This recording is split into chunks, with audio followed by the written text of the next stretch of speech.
Everyone mocked black man at the wedding froze. When the groom gave him a command salute, General James Crawford stood on the clifftop terrace, overlooking the sparkling Mediterranean Sea, adjusting his navy dress uniform. At 58 years old, he had served his country for nearly 4 decades. His hair was graying, his face weathered by years of command, but his posture remained as straight as the day he first enlisted. Today was his son's wedding day. Captain Michael Crawford, 28 years old, and following in his father's military footsteps, was about to marry the woman he loved. The wedding venue was breathtaking. Elegant white chairs arranged in perfect rows. Crystal glasses catching the afternoon sunlight. Flowers everywhere. But James was not thinking about the beauty of the setting. He was thinking about the man he had invited. The man who had just arrived and was causing quite a stir among the guests. Samuel Washington was 62 years old. A black man with kind eyes and a gentle smile. He wore a simple but clean suit that was clearly not expensive. He carried himself with quiet dignity as he walked through the crowd of wealthy guests in their designer clothes and diamond jewelry. The whispers started immediately. Who invited him? A woman in a gray dress muttered to her companion, her voice dripping with disdain. He must be lost, another guest said, loud enough for Samuel to hear. Maybe he is looking for the service entrance.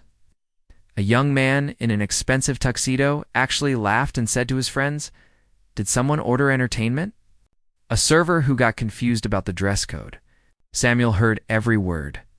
He had heard words like these before, many times in his life. He simply smiled gently and continued walking.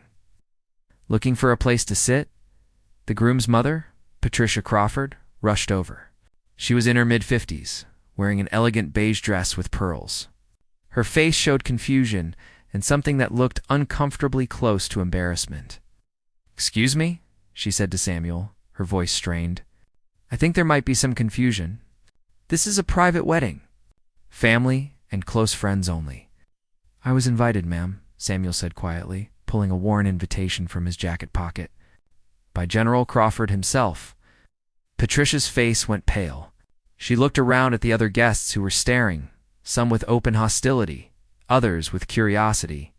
She was clearly torn between respecting her husband's invitation and worrying about what her society friends would think. "I see," she said tightly. "Well then, there are seats in the back." Samuel nodded graciously and moved toward the rear of the seating area. More whispers followed him like a wake. The ceremony began. Michael stood at the altar in his army dress uniform, looking nervous and excited. His bride, beautiful in white lace, walked down the aisle. Vows were exchanged. Rings were given. The couple kissed to applause, then came the reception. The guests mingled on the terrace. Champagne flowing, laughter and conversation filling the air. Samuel stood quietly near the edge, sipping water and watching the ocean. He did not approach anyone. He did not try to join conversations. He simply stood there with that same gentle smile. "Why is that man still here?" a guest asked Patricia loudly. "He looks so out of place." "This is supposed to be an elegant affair," another woman, holding a champagne flute, said to a group near her. "I heard James invited him out of some misguided sense of charity. You know how military men can be?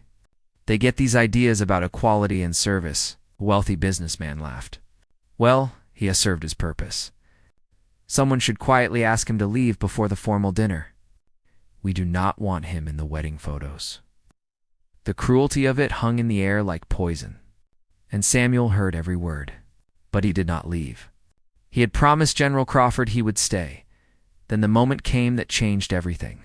The best man called for attention. "Ladies and gentlemen, the groom would like to say a few words before we begin dinner." Captain Michael Crawford took the microphone. He looked across the crowd of guests. Then his eyes found Samuel standing alone at the edge. "Thank you all for being here today," Michael began. "This is the happiest day of my life. But it would not be possible without several people who shaped who I am." He paused, and something in his voice made the crowd go silent. "My father taught me about honor and duty. My mother taught me about love and family. But there is one other man here today who taught me the most important lesson of my life." Michael walked away from the microphone across the terrace, directly toward Samuel. The crowd watched in confused silence. When Michael reached Samuel, he did something that made everyone gasp. He snapped to attention. His hand rose in a perfect military salute, and he held it there, unwavering, his face showing profound respect. Samuel's eyes filled with tears. Slowly, with great dignity, he returned the salute. The wedding fell absolutely silent. You could have heard a pin drop on that clifftop terrace. 20 years ago, Michael said, his voice carrying across the silent crowd. I was 8 years old. My father was deployed overseas. My mother was working 2 jobs. I was an angry, confused kid, heading down a bad path. He lowered his salute, but did not step away from Samuel. This man, Mr. Samuel Washington, was a custodian at my elementary school. He saw me stealing lunch money from other kids. He saw me starting fights. He saw me failing. Michael's voice cracked with emotion. He could have reported me, could have gotten me suspended.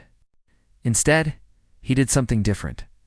Every day for 2 years, he spent his lunch breaks with me. He taught me to read better. He taught me math. He taught me chess. He taught me that my anger was not who I was, just what I was feeling. General James Crawford had walked over now, standing beside his son. His own eyes were wet. When I was struggling, Michael continued, when I thought I was worthless, Mr. Washington told me something I have never forgotten. He said, your value is not in what you have or what you look like. Your value is in who you choose to be and how you treat others. Michael turned to face the crowd of wealthy guests who had mocked and dismissed Samuel.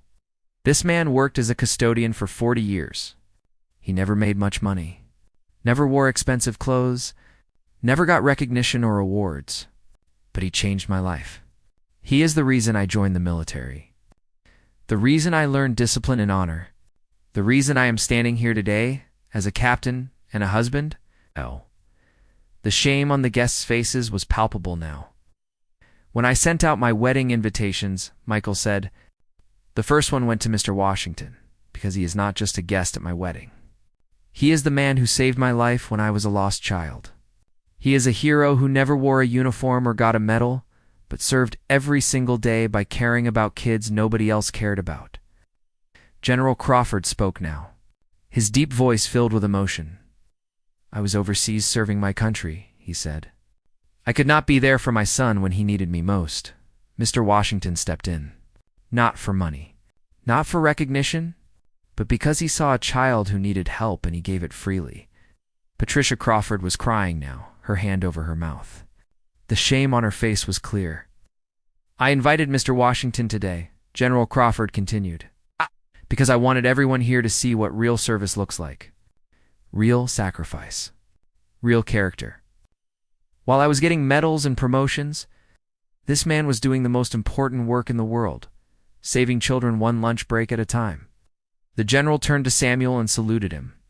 A 4-star general saluting a retired elementary school custodian.